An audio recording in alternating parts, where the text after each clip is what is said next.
Playful Pat's Bubbly Bedtime by Lisa Kelly. Pat was known to be quite playful. When his big eyes sparkled and his little freckles twitched, you never knew what Pat would be up to next. One evening, while Pat was pretending to be a race car driver, his mom announced that it was bath time. Shannon, his younger sister, chimed in with her usual advice, Pat, pick up your toys so you don't trip in the dark. Pat couldn't figure out why Shannon, even though she was younger, always acted like the boss. Pat loved bath time though, so he quickly stashed his favorite car in his bed for later and raced off to the tub. While his mom wasn't paying attention, he sneakily added more bubbles, creating a mountain of suds that nearly swallowed him whole. His mom, noticing the overflowing bubbles, just shook her head in disbelief. Pat, now completely covered in bubbles, looked down at himself. He was a walking bubble creature.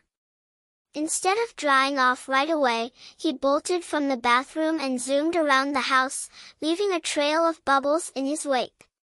His dad, mom, and sister caught a glimpse and asked, "Was that a bubble monster?" Mom finally corralled the wild bubble monster and wrapped him in a towel.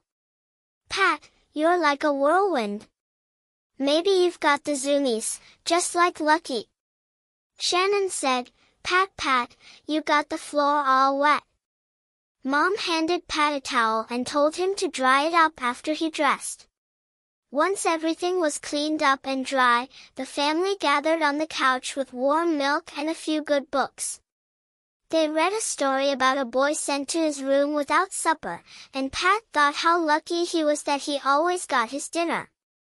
Then came a story about a boy who constantly found himself in trouble. Pat could relate.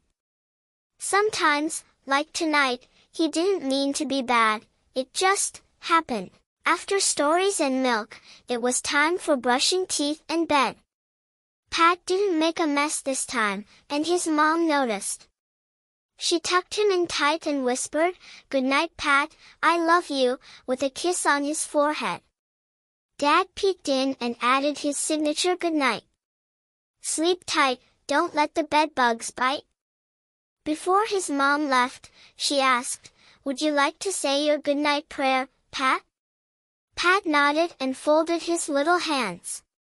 He said, "Now I lay me down to sleep, I pray the Lord my soul to keep. If I should die before I wake, I pray the Lord my soul to take." His mom smiled and kissed his forehead again. "Amen," Pat whispered. Even though it was bedtime, Pat wasn't tired. He remembered his mom saying he was too big to sneak into their room anymore. He was a big boy now. So, instead, he played quietly with his car. But eventually, the noise caught his mom's attention, and she came back. "Pat, settle down now, try counting your breaths." Following her advice, Pat breathed in through his nose, counted to 3, held it for 3 seconds, and then exhaled slowly while counting to 3. Before he knew it, he had drifted off to sleep, and the next thing he saw was sunlight peeking through the blinds. Another adventure awaited.